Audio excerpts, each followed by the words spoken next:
À Taradot, dans un petit village à côté de Draguignan, peut-être un petit hameau, je ne sais pas, on verra avec la présidente des Éléonores de Provence qui nous accueille dans son château, au Château Rasque, Sophie Courtois-Biancone. Bonjour. Bonjour. Merci de m'accueillir dans un fabuleux château. Merci. Où j'ai pu passer la nuit et j'ai bien dormi, comme une princesse. On s'est rencontrés hier lors du gala organisé par les Éléonores de Provence, dont vous êtes la présidente depuis hier officiellement. Exactement. Le 8 mars, journée internationale des droits de la femme, en plus, quel symbole. Qu'est-ce que ça évoque pour vous ? Eh bien, disons que j'ai rejoint les Éléonores de Provence il y a un petit peu plus de 4 ans maintenant. C'est vrai que c'était une association qui me tenait à cœur et en tant que femme tout d'abord, chef d'entreprise et vigneronne, j'ai trouvé que c'était une évidence que je rejoigne les Éléonores. Et puis au fur et à mesure de ces années, je me suis impliquée à ma façon avec mon temps et Aurélie Bertin, qui est l'ancienne présidente des Éléonores, a souhaité que je prenne la suite parce que je m'étais beaucoup impliquée dans les différentes actions qu'on est en train de mener en ce moment, que ce soit la mise en place de notre carte des Éléonores de Provence ou encore ce besoin que nous avons de faire découvrir notre métier de vigneronne qui est assez large. On voudrait faire découvrir toutes les facettes qui sont liées au vin et à la vigne. Donc ça peut passer de tractoriste à directeur d'exploitation, à ouvrier agricole. Et voilà, on a un vrai manque de personnel aujourd'hui qualifié et du coup ça fait partie des 2 actions que nous allons, qui verront le jour du coup pendant mon mandat. Alors les Éléonores de Provence, c'est une association de femmes, de vigneronnes femmes. Sur quel territoire ? Alors, les Éléonores de Provence, c'est une association de femmes et pas que vigneronnes, même si c'est essentiellement des vigneronnes. Nous avons aussi beaucoup de chefs. D'ailleurs, avec les nouvelles intronisées d'hier, on a élargi la partie culinaire de nos Éléonores, donc on est très contents. Et en fait, plus largement, ce sont toutes ces femmes chefs d'entreprise qui ont envie de faire promouvoir nos belles couleurs et nos belles valeurs provençales. Et donc voilà, ça regroupe toute la Provence au sens large de la Provence. On a tout un point commun, c'est qu'en fait, on fait tout un métier de passion. C'est un métier qu'on a choisi, c'est un métier où il y a beaucoup de partage, c'est des moments qui sont forcément très conviviaux et donc du coup on a ce point commun d'avoir envie de se réunir, de passer des bons moments ensemble et bien évidemment on est très très fiers de notre belle Provence et donc du coup c'est une façon d'œuvrer dans ce sens et il y a aussi des décoratrices, on a des designers, enfin voilà, c'est vrai que c'est assez large parce qu'on est chef d'entreprise et qu'on a toute envie de pouvoir se retrouver autour d'une même passion et là pour le coup c'est notre beau terroir. Quelles sont les missions de cette association exactement? Parce que hier, vous avez organisé le gala caritatif, donc c'était un concert lyrique. Est-ce qu'il y a d'autres missions pour lesquelles vous participez et qui vous tiennent à cœur? Oui, c'est vrai, effectivement. Hier, en cette journée du 8 mars, c'était un dîner caritatif que nous avons organisé pour 2 associations. On se regroupe ensemble pour faire des salons, pour être plus fortes à plusieurs. Et puis surtout, l'important pour nous, c'est de mener à bien d'autres actions. Et la plus importante pour nous aujourd'hui, ça va être celle de faire découvrir vraiment nos métiers. Même dans la restauration, on manque cruellement de personnel qualifié aussi. Et donc, toutes les chefs nous disent que c'est vraiment important. On va aller vers les étudiants. C'est nous qui allons nous déplacer. On veut rentrer en contact dès le collège et pouvoir venir présenter nos métiers. La force que nous avons, nous toutes, c'est qu'en fait, même s'il y a une vingtaine de vigneronnes, on a toutes des profils différents. Certaines s'occupent plus de la partie marketing, d'autres plus de la partie communication.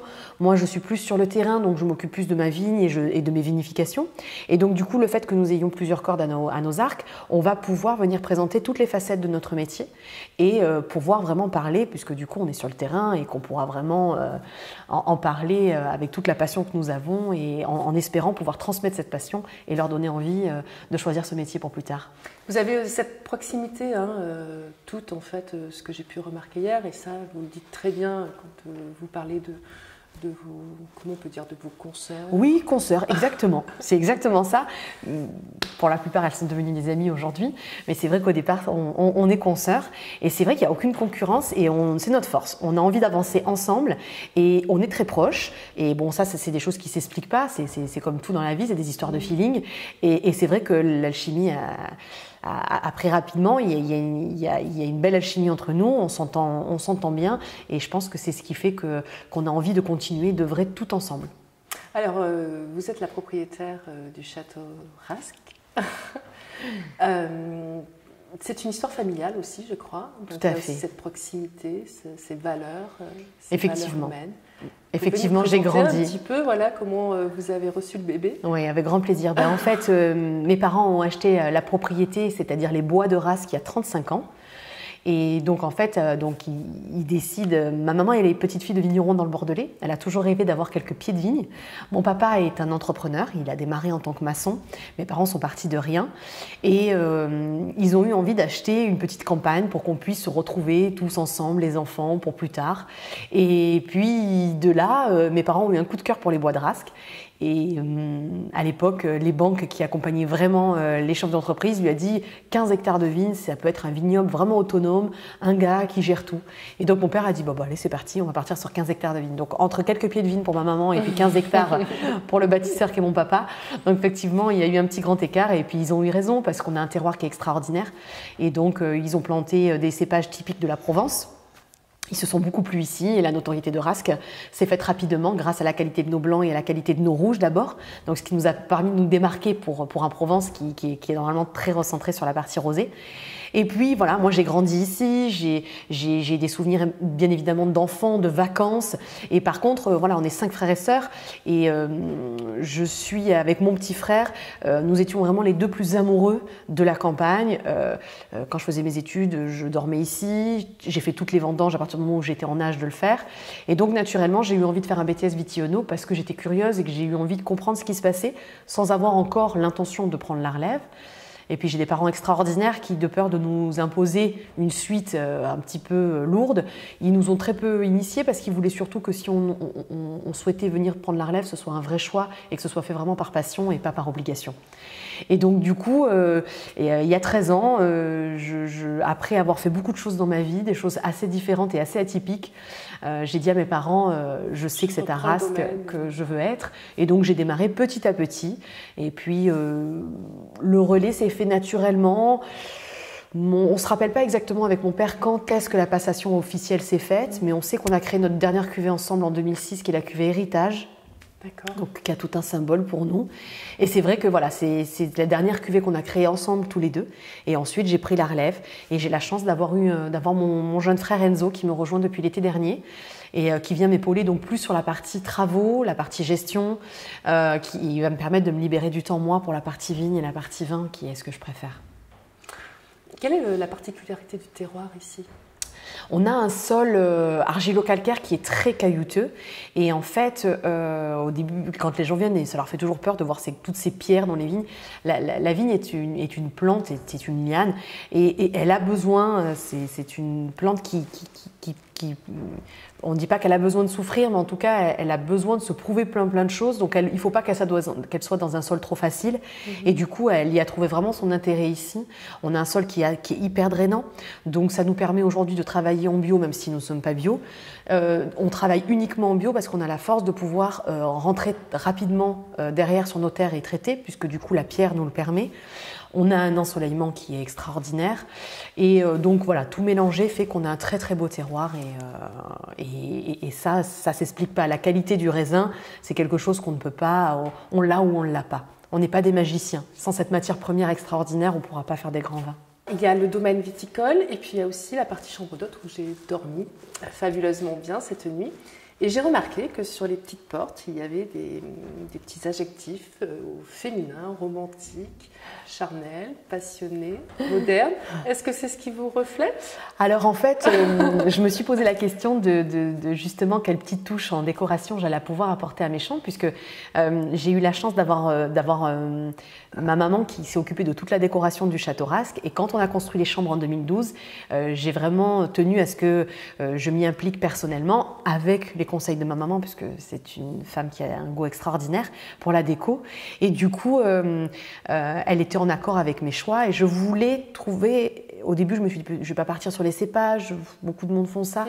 Et en fait, j'ai réalisé qu'on était 5 frères et sœurs et que j'avais 4 chambres et que la 5e pièce était celle du petit déjeuner et de la pièce à vivre. Et du coup, je me suis dit, je vais donner un trait de caractère de mes frères et sœurs. D'accord. Et en fait, c'est ça que j'ai fait. On va tout savoir. Et vous situez où? Alors moi, du coup, je suis la pièce centrale qui regroupe ces 4 chambres, puisque du coup, c'est moi qui me suis occupée de tout ça. Mais du coup, la chambre romantique reflète en fait la personnalité de mon grand frère. D'accord. De mon grand frère Fabio. Et la passionnée, c'est mon frère Enzo.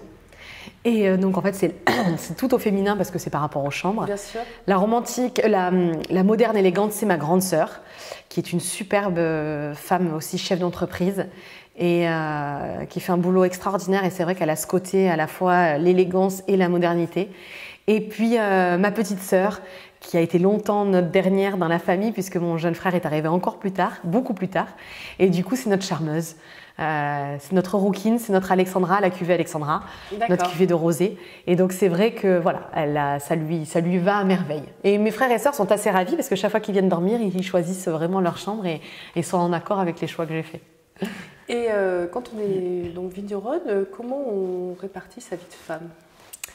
Alors effectivement, c'est vrai que je dis toujours que Rask, c'est mon bébé, donc ça aura été mon premier bébé, mais derrière, j'ai eu la chance d'avoir 2 magnifiques garçons.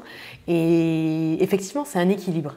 Quand on dit que certaines nous appellent un peu des jongleuses, souvent on nous appelle des Wonder Woman, mais c'est vrai que être chef d'entreprise, être maman, être vigneronne, il faut réussir à trouver son équilibre pour pouvoir passer du temps, à la fois assez de temps au travail pour pouvoir avoir l'esprit libéré. Mais c'est vrai que j'ai une force, c'est que lorsque je vois mes enfants, peu importe la journée que j'ai pu avoir, peu importe les tracas qu'on a au quotidien, j'arrive complètement à rentrer dans une bulle et à m'occuper vraiment de mon mari et de mes enfants sans penser au travail à ce moment-là. Voilà, c'est une forme de bulle dans laquelle j'arrive à rentrer hyper facilement et à en ressortir aussi en quelques secondes. Donc ça, c'est une force, je pense, chez moi et j'y arrive très bien. Quand vous parliez justement que vous préférez plus vous occuper de la vinification, de toute la transformation entre la vigne et le vin, oui. Que pensez-vous apporter dans votre manière de travailler la saveur? Alors c'est vrai que déjà je voulais démarrer sur la partie vigne, c'est hyper important pour moi, donc tous mes bébés plants que je plante jusqu'à leur 4e, 5e année, c'est moi qui m'en occupe. Donc quand je dis que je m'occupe de leur taille, je m'occupe de l'ébourgeonnage. J'ai besoin de me dire que j'ai établi moi-même donc les bras du cep de vigne et que du coup c'est en accord avec ce que je veux faire. Je travaille assez à l'ancienne, c'est-à-dire que je forme vraiment, je mets 4 à 5 ans pour former mes pieds de vigne, pas comme d'autres vont un petit peu plus vite. Moi, j'ai choisi de travailler vraiment comme faisaient nos anciens. Aujourd'hui, les anciens, on retrouve des pieds de vigne qui ont 65-70 ans et qui fournissent encore et qui produisent encore sur de belles quantités. Et donc, du coup, je ne vais pas me contenter, je ne veux pas aller vite et me dire que d'ici 25 ans ou 30 ans, mes enfants ils seront obligés d'arracher ce que j'ai planté.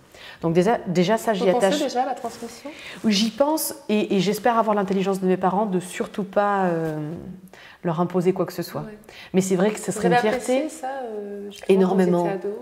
J'ai énormément apprécié parce que nos parents nous ont vraiment laissé la latitude de tous nos choix. Ils avaient une seule obligation entre guillemets qu'ils nous ont imposée, c'est de dire vous faites un choix, vous allez au bout. Donc peu importe les études que j'ai faites, peu importe les choix que j'ai faits, ils m'ont toujours accompagnée et pourtant j'ai fait quelques virages. Je suis passée d'une licence de droit, donc une fois que j'ai ma licence de droit en poche, je passe mon BTS Vitiono. De là, je pars travailler dans l'événementiel. Et puis ensuite, je vis ma deuxième passion pendant 3 ans, qui est le chant, la comédie musicale, pour revenir à mes premiers amours qui est Rask. Enfin, vous voyez, donc oui, mais il y a quand même des liens entre. Voilà, mais en tout cas, la partie événementielle m'a beaucoup apporté, puisque du coup, nous avons développé la partie mariage et puis les chambres d'hôtes et l'accueil et tout ça. D'un point de vue logistique, c'est extraordinaire parce que du coup, je trouve ça très facile. Et puis, disons que la partie comédie musicale me permet d'être à vos côtés aujourd'hui, de m'exprimer plus facilement que je l'aurais fait il y a quelques années si je n'avais pas eu cette formation-là. Donc au final, ça m'a apporté pas mal de choses. Et du coup, je ne sais plus ce qu'on disait. Oui, que vous avez fait plusieurs chemins. Et voilà. Et donc du coup, je parlais effectivement de mon attachement à la vigne. Et donc forcément, pour faire un bon vin, il faut avoir cette vision de la vigne jusqu'à la cave. Et les vendanges, c'est un moment qui est extraordinaire pour nous. On vendange tout à la main. Oui. Moi, je les ai connues depuis toute petite, avec une ambiance extraordinaire. C'était beaucoup les gens du voyage qui venaient faire les vendanges. Il y avait toujours une guitare, il y avait toujours une ambiance incroyable. Et c'est vrai que je tiens à perpétuer ça. J'y suis très attachée. Je ne me vois pas aujourd'hui faire rentrer une machine à vendanger dans mes vignes. Voilà, ça me paraît inconcevable. Donc, je continue comme ça. On a une équipe de 25-30 vendangeurs qui viennent pendant 3 à 4 semaines. Et on démarre tôt le matin, casse-croûte, enfin c'est une ambiance assez extraordinaire. Moi maintenant je passe beaucoup plus de temps dans la cave puisque je m'occupe entièrement de la vinification avec bien évidemment mon maître de chai. Et donc du coup on est tous les deux en collaboration parfaite et on vinifie nos vins et ça j'y attache énormément d'importance. J'ai besoin c'est ce qui me permet de continuer ce métier, c'est de pouvoir continuer à passer du temps dans la vigne et de bien évidemment vinifier mes vins parce que sinon j'aurais l'impression de me perdre si je passais tout mon temps au bureau. Voilà, ce ne serait pas possible pour moi. Il me manquerait vraiment cruellement quelque chose. Merci beaucoup Sophie pour cette belle rencontre. Merci. J'étais vraiment ravie de vous rencontrer. Merci, c'était un plaisir. Merci infiniment pour cet accueil et que j'invite vraiment nos lecteurs de venir découvrir le château de Rasques à Taradoux. Avec grand plaisir, on vous y attend. Merci beaucoup. Merci.